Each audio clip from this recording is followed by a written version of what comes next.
So at ito na nga, nagpaliwanag ito si Angkol. At parang sinasabi ng ilan sa mga followers niya na i-unfollow na daw siya dahil daw siya ay Sara Duterte supporter. Wala naman sanang problema dun sa pagiging Sara supporter mo. O sabihin na nating supporter ka ng mga Duterte dahil taga Davao ka. Wala pong problema dun. Ang problema kasi, nagpapakalat ka ng maling katwiran, maling pananaw. Oo, at may salita tayong kanya-kanyang opinyon. At wala namang masama talaga na magbahagi ng opinyon. Pero lagi mong tatandaan. At sana'y tandaan mo na ang opinyon ay nakabatay sa katotohanan. Sa realidad, hindi yung basta makayaw-yaw na lang, basta makapagsalita ka lang, hindi ganon. So panoorin natin yung kanyang paliwanag para mas malinaw sa lahat. Ang sakit talaga sa bangs ng mga ganitong opinyon, ng mga ganitong klaseng tao. So ito, Nay pakinggan nyo. nag-comment nga tungod daw ni akong kalaki nga grabe ko makasara Duterte ko daghan daw mag-unfollow nako.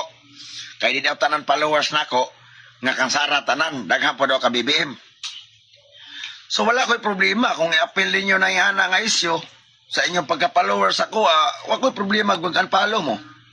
Okay ra sa ko Total per views naman ta diri. Di man ta per followers. Magunsa man ang followers di mo 1 ka milyon kung walay mo views wag gyapon ka income.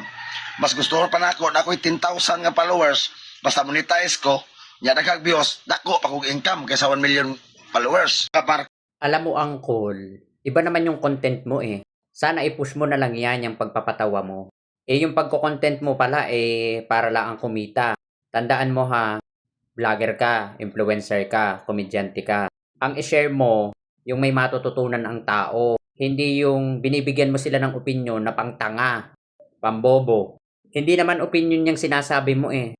Kabobohan yan. Tapos sasabihin mo pa dun sa isa mong content na nung hinuli si Duterte, kaagad may eroplano. Pero yung mga naipit dun sa gera na mga OFW, hindi mapadala ng eroplano. Anong klaseng opinion yun? Anong klaseng katwiran yun? Kaya nasa tao din kung sasabihan ka ng bobo at tanga eh. Ang opinion ay nakabase sa katotohanan, sa realidad, hindi sa gusto mo lamang sabihin. O hindi lang for the view, o hindi lang para pagkakitaan. Dapat mang-inspire ka din. At iba naman talaga yung content mo eh, comedy, nagpapasaya ka ng tao. Tapos sisingit ka sa ganito? Sisingit ka sa usaping politika? Huwag ganon. Kaya hindi mo masisisi ang tao kung bakit may nagko-comment sa iyo ng hindi maganda.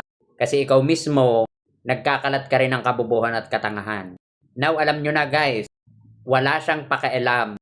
Yun ang sabi niya sa kanyang mga followers. Wala siyang pakialam. Basta ang gusto niya lang kumita ng pera. Kahit kabobohan at walang kwenta ang kanyang sinasabi. Basta gusto niya lang kumita ng pera for the views.